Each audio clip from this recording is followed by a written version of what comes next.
तुम्हाला माहिती आहे का, दिवाळीच्या रात्री लावलेल्या या दिव्यांचं काय करायचं असतं? या कामामध्ये जर तुम्ही जरासुद्धा चूक केली तर तुमची सर्व मेहनत खराब होऊ शकते.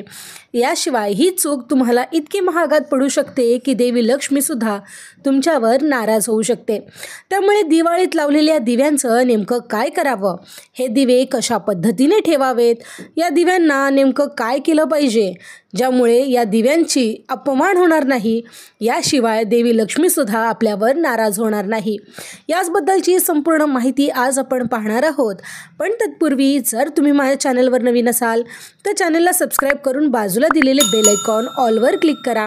व्हिडिओ आवडला तर कमेंटमध्ये जय लक्ष्मी माता नक्की लिहा.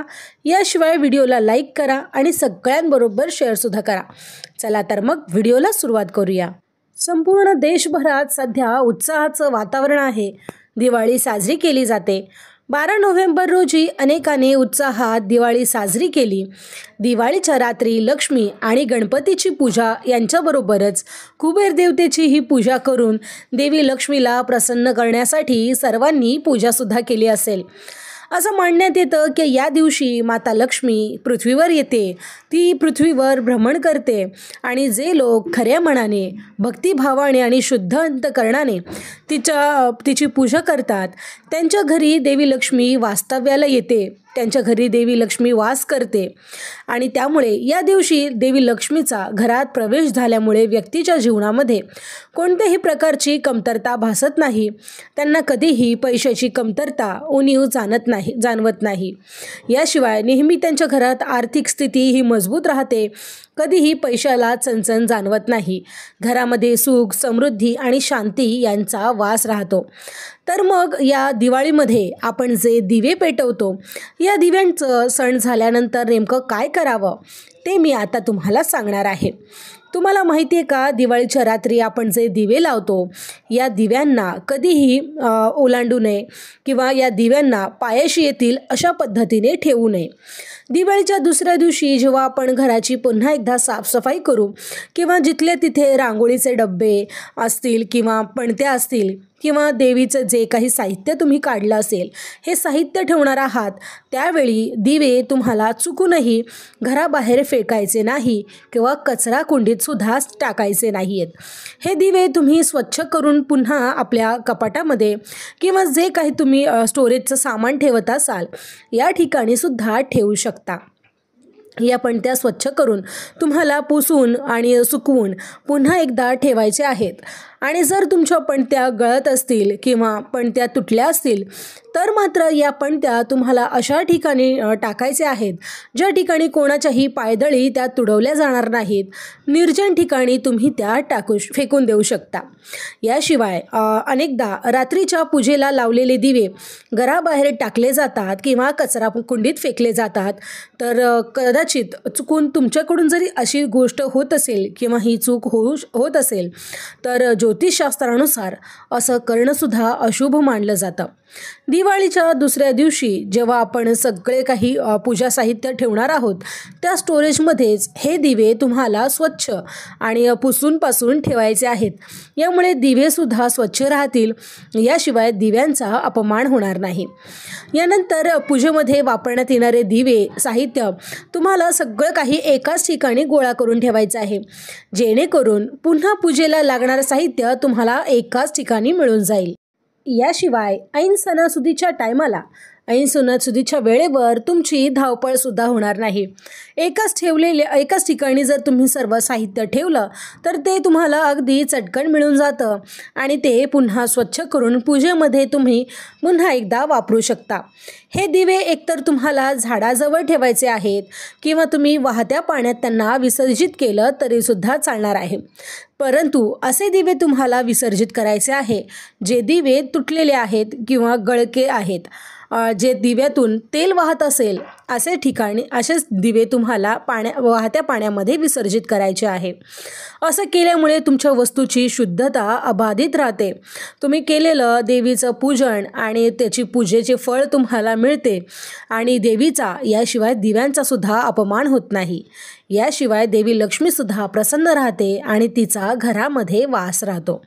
दिवाळीच्या पूजेच्या वेळी नवीन लक्ष्मी गणेश ठेवल्यानंतर लोक घरातील पूजेच्या ठिकाणाहून जुने लक्ष्मी आणि गणेश देवाऱ्यातून काढून टाकतात.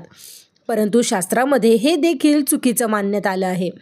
जुने लक्ष्मी आणि गणेश आदराने काढावेत. म्हणजेच ज्या पद्धतीने आपण नवीन मूर्ती आणल्यानंतर तिची प्रतिष्ठापना करताना तिला मान सन्मान देतो, त्याच पद्धतीने जेव्हा तुम्ही जुन्या मूर्त्या घरामधून देवघरामधून काढणार आहात त्यांनासुद्धा तेवढाच मान सन्मान देऊन प्रतिष्ठापना जशी करतो त्याच पद्धतीने त्यांच्यावर सुद्धा संस्कार करून मगच हे मूर्त्या तुम्ही तुमच्या देवघरातून काढायच्या आहेत. म्हणजेच ज्यावेळी तुम्ही त्या मूर्त्या काढणार आहात त्यावेळी पुन्हा त्या स्वच्छ पाटावर ठेवून त्यांना गंगाजलाने दुधाने अभिषेक करून पुन्हा गंगाजलाने अभिषेक करून त्यांच्यावर मंत्रोच्चार करून त्यांच्यातून त्यांची प्राणप्रतिष्ठापना तर आपण करणार नाही, परंतु मान सन्मान देऊन त्यांना घराच्या बाहेर काढू शकतो. आणि हे मूर्त्या तुम्ही एखाद्या झाडाखाली ठेवू शकता किंवा वाहत्या पाण्यामध्ये वाहून दिल्यात तरीसुद्धा चालणार आहे. दिवाळीच्या दुसऱ्या दिवसापर्यंत जुन्या लक्ष्मी आणि गणेशाचे वाहत्या पाण्यामध्ये तुम्हाला विसर्जन करता येईल. आता लक्ष्मीपूजनामध्ये बऱ्याचशा लोकांनी कुबेराची मूर्तीसुद्धा पूजेमध्ये ठेवली असेल किंवा कुबेराचा एखादा प्रतिमा किंवा फोटो पूजेमध्ये प्रत्येकाच्या असतोच.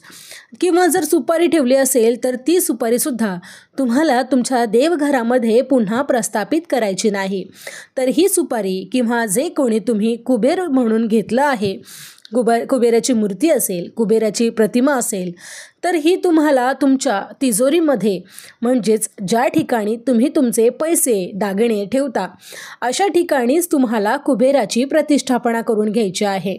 पूजा झाल्यानंतर कुबेराच्या मूर्तीवर हळद कुंकू वाहून मग हा कुबेराची मूर्ती किंवा कुबेराचा फोटो तुम्हाला तुमच्या तिजोरीमध्ये उत्तर दिशेला तोंड करून ठेवायचा आहे.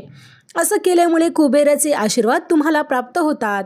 याशिवाय कुबेराच्या आशीर्वादामुळे तुमच्याकडे असलेलं धन याला बरकता येते आणि घरात पैशाची कमतरता कधीही जाणवत नाही. याशिवाय असलेल्या दागिन्यांमध्ये सतत वाढ होते आणि तुमच्याकडे असलेली आर्थिक सुबत्ता वाढीस लागते. यामुळे कुबेर देवतेला प्रसन्न करण्यासाठी ही गोष्टसुद्धा आवर्जून नक्की करा. याचबरोबर तुमच्या तिजोरीचा जो मुख्य दरवाजा असेल याच्यावर एक स्वस्तिक काढून ज्या पद्धतीने तुम्ही देवघरातल्या देवांची दररोज पूजा करता त्याचप्रमाणे आपल्या तिजोरीची सुद्धा दररोज पूजा केली पाहिजे. किमान हळद कुंकू आणि अगरबत्ती दाखवून तुम्ही त्यांना नमस्कार केलात तरीसुद्धा चालणार आहे. कारण आता यामध्ये तुम्ही कुबेर देवतेची प्रतिष्ठापना केलेली आहे, त्यामुळे तुम्हाला तिथे अगरबत्ती आणि निदान हळद आणि कुंकू वाहून दररोज नमस्कार करायचा आहे, जेणेकरून कुबेरांना म्हणजेच कुबेर देवतेला सुद्धा तिचा मान सन्मान योग्य रीतीने दिला जाईल. तर मग मंडळी, ही माहिती तुम्हाला कशी वाटली मला कमेंटमध्ये सांगायला विसरू नका. माहिती आवडली असेल तर कमेंटमध्ये जय लक्ष्मी माता नक्की लिहा. याशिवाय व्हिडिओला लाईक करा आणि सगळ्यांबरोबर शेअरसुद्धा करा. चला तर मग भेटूया अशाच एका नवीन व्हिडिओमध्ये अशाच महत्त्वपूर्ण माहितीसह. तोपर्यंत नमस्कार.